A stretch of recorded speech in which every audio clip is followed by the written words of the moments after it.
जय हिंद। जितने भी भावी शिक्षक साथी हैं सभी लोगों को हमारे इस यूट्यूब चैनल पर बहुत बहुत स्वागत है। आप लोगों से एक बहुत ही बड़ी मतलब बात है और आप लोगों से शेयर करना है। अगर आज आप लोग ये देखे होंगे कि हम लोग जो हैं 2 साल से 2019 से ही आंदोलन किए, मतलब हर जगह किए, कोर्ट गए या मतलब जो भी चीज़ें होती है सब हम लोगों ने किया। ट्विटर आंदोलन किए, प्रत्येक संडे को कितना मेहनत किया। ये जो लोग हैं ये सब बेवकूफ़ हैं कि यहाँ आंदोलन कर रहे हैं। और आज कुछ मतलब 2-4 आदमी, जितने भी आप आंदोलन में लोगों को देख रहे हैं, ये सब बेवकूफ़ नहीं है कि इतना मेहनत करके पटना की धरती पर पहुंचते हैं और आंदोलन में, और तब जा कर के आज आपको ये सुनने को मिला है कि 7 चरण की वैकेंसी आएगी। लेकिन अभी जो है कुछ बेईमान सक्रिय हो गए हैं जो आपका ये 7 चरण तो आएगा ही आएगा, लेकिन इस बहाली को फंसा करके ये जो आप सोच रहे हैं कि 7 चरण आएगा आपको नौकरी मिलेगी, वो सब कुछ नहीं होने वाला है। 7 चरण आएगा लेकिन मार्केट में बहुत शैतान सक्रिय हो गए हैं जो मतलब एकदम चील की तरह नज़र गड़ाए बैठे हैं कि कब ये नोटिफिकेशन आएगा, हम केस करेंगे, केस खेलेंगे और बीच में जो है बहाली को फंसाएंगे। इसमें फिर 2-4 साल 5 साल लगेगा। सरकार तो एक चाहती नहीं है कि बहाली दे।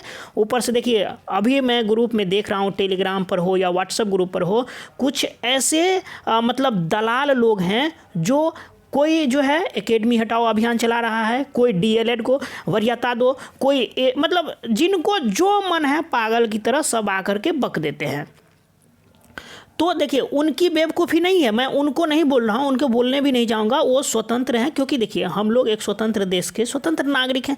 उसमें भी आप लोग शिक्षक बनने वाले हैं तो आपके पास तो ज्ञान होगा। ये चीज़ आप अच्छी तरीके से जानते होंगे कि आपको कौन बेवकूफ़ बना रहा है। क्या ये लोग बेवकूफ़ हैं कि 1 साल से सचिवालय हो, सड़क से सदन तक, कोर्ट, हर जगह दौड़े हैं और आज जो है ये मतलब सूरज की एक छोटी सी किरण दिख रही है कि 7th पे जाएगा। और उसमें भी देखिए आपको वैकेंसी जो आने वाली है लगभग 90 से 1 लाख वैकेंसी, 90,000 से 1 लाख वैकेंसी तक आएगी। सपोज करिए 1 लाख वैकेंसी आएगी और अभी जो है 40,000 लोगों को जॉब भी मिल चुका है। लोग जो ये बोल रहे हैं कि डीएलएड को 1 to 5 में वरीयता दे, अरे भैया पहले वैकेंसी तो आने दो। पानी में मछली है उसका बखरा करना शुरू कर दिए तुम लोग। मतलब कितना बेवकूफ़ है, कितने गिरे हुए इंसान हो कि पैसा खाने के लिए। और आप लोग कान खोल कर सुन लीजिए, जो लोग ये काम करना चाहते हैं कि केस खेलना चाहते हैं, असल में वो न टीईटी पास होंगे न बीएड डीएलएड, कुछ नहीं होगा। वो सिर्फ चाहते हैं कि किसी तरह से ये मामला फंसाएं, बीच में लोगों को गुमराह करें और पैसा कमाया जाए, मोटी रकम कमाया जाए। तो आप बेवकूफ़ न बने। 40,000 लोगों को जॉब मिला है, अगर 1 लाख वैकेंसी आती है तो आपका अगर 40, 45, 50% भी नंबर है तो आपकी जॉब सुनिश्चित है। 1 लाख बहुत होता है दोस्तों। 1 लाख लोगों को जिस दिन जॉब मिल जाएगी, उसमें भी देखिए इस बार जो है सबसे बड़ी बातें ये है कि आपको ऑनलाइन बहाली है, सेंट्रलाइज बहाली है, आपको जो है डोमिसाइल है, मतलब अदर स्टेट के लोग आपका एक भी नौकरी नहीं खाएंगे। पिछले बहाली में 6ठे चरण में अगर 40,000 लोगों को जॉब मिला है तो उसमें कम से कम 20% अदर स्टेट के लोग हैं, 20 से 30%। मतलब आप ये कह सकते हैं कि 40,000 लोगों को जॉब मिला है तो 30% का मतलब हुआ कम से कम 12,000 लोग जो अदर स्टेट के हैं। लेकिन इस बार एक भी स्टूडेंट अदर स्टेट का नहीं होगा, आप सभी बिहार के छात्रों को ही जॉब मिलेगा। अगर आप लोगों को कोई दलाल ये कहता है कि आप मुझे पैसा दीजिए, मैं सुप्रीम कोर्ट, हाई कोर्ट, फलाना ढिमकाना करके आपको सबसे पहले नौकरी दे दूंगा, ऐसा आप मतलब अगर आप ऐसा करते हैं तो आप देखिए ये इतना मतलब एकदम थोड़ा दिमाग ठंडा करके एक पढ़े लिखे इंसान आप शिक्षक बनेंगे तो आपके पास इतना दिमाग जरूर होगा कि जो लोग दिन रात मेहनत करके और इतना मेहनत करते हैं, आंदोलन करते हैं, ट्विटर आंदोलन चलाते हैं, पैसा खर्च करके पटना जाते हैं, अपने खून पसीने की पैसा कमा करके, अपना कीमती समय वक्त दे करके, क्या इन लोगों में से किसी को हिम्मत होगा कि केस करके बहाली को फंसाए? बिल्कुल नहीं होगा। क्योंकि ये जानते हैं कि कितना मेहनत है कि 7th फेज का वैकेंसी लाने के लिए क्या क्या रोटियां बेलनी पड़ी है इन लोगों को, कहाँ कब रात कब दिन क्या किस समय में। लेकिन ये जो चंदा चोर लोग हैं वो मार्केट में अब सक्रिय हो गए हैं और बहुत सक्रिय तरीके से काम कर रहे हैं और आपको प्रलोभन देंगे सुप्रीम कोर्ट, हाई कोर्ट। इतना आसान नहीं है बाबू कि इस बहाली में मतलब पेंच तो ये आसानी से फंसा देंगे, पैसा आपसे आसानी से ले लेंगे। लेकिन अगर आप बेवकूफ़ निकले तो, अगर आप समझदार निकले तो नहीं लेंगे। जब 1 लाख वैकेंसी आ रही है, मतलब 90,000 से 1 लाख तक वैकेंसी आएगी, 7th फेज में प्राइमरी के लिए, तो हर एक लोगों को हो जाएगा। अगर आपको कितना भी कम मार्क्स है तो 50% से तो कम नहीं होगा। और कोई कह रहा है कि एकेडमी हटाओ, सपोज करिए आपको 10th में 0 मार्क्स है, एकेडमी हटाओ क्यों बोलेगा? क्योंकि उसको 10th में मार्क्स नहीं है, इंटर में नहीं है, ग्रेजुएशन में नहीं है, बीएड में नहीं है। लेकिन वो जो है सीटेट में एक के बार खुद को लगता है कि तीर खां बन गया और एक के बार टॉप कर गया, उसको 150 में 140 नंबर है। इसीलिए मतलब ये समझ, ये कटाक्ष है, मतलब उसकी मानसिकता कहाँ है? तुम जब जिंदगी में कभी पढ़वे नहीं किए तब तो तुमको 10th, इंटर, ग्रेजुएशन और बीएड में मार्क्स नहीं आया, और तुम टीईटी में चोरी करके पैसा दे करके कहीं से नंबर ला लिए और तुमको लगता है कि तुम यहाँ आके तीर खां बन गए।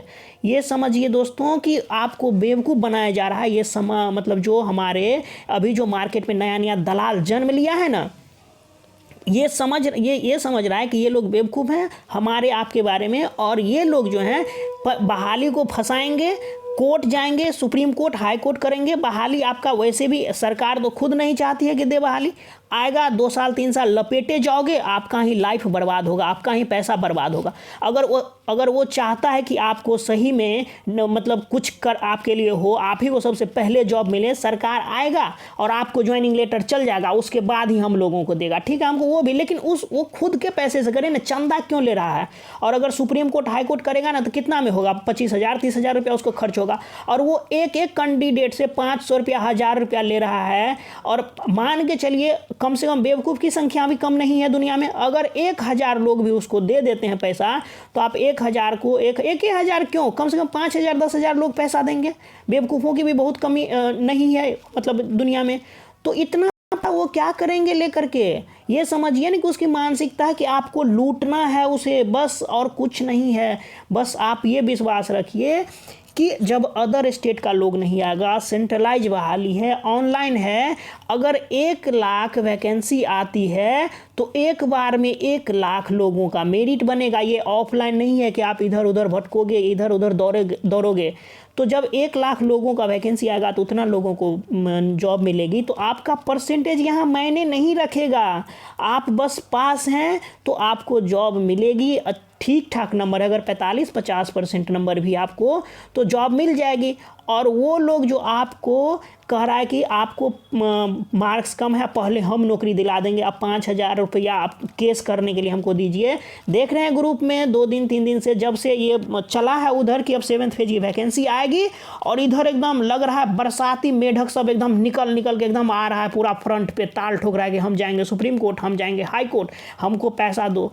तो हम हाथ जोड़ करके विनती करते हैं कि हम या आप या ये आंदोलन करने वाले लोग जो दिन रात मेहनत करके, ये ट्विटर कैंपेन करके आज वैकेंसी का जो आप लोग एक सूरज की किरण एकदम ये रेगिस्तान में 1 बूंद पानी की जितनी कीमत होती है, वो अगर आप लोग देख रहे हैं उसके बराबर ये समझिए कि 7th फेज के बारे में जहां सुनने को नहीं मिलता था, और आज मतलब ये इन लोगों के मेहनत के बदौलत ये आप देखने को मिल रहा है, तब यहाँ केस फंसेगा।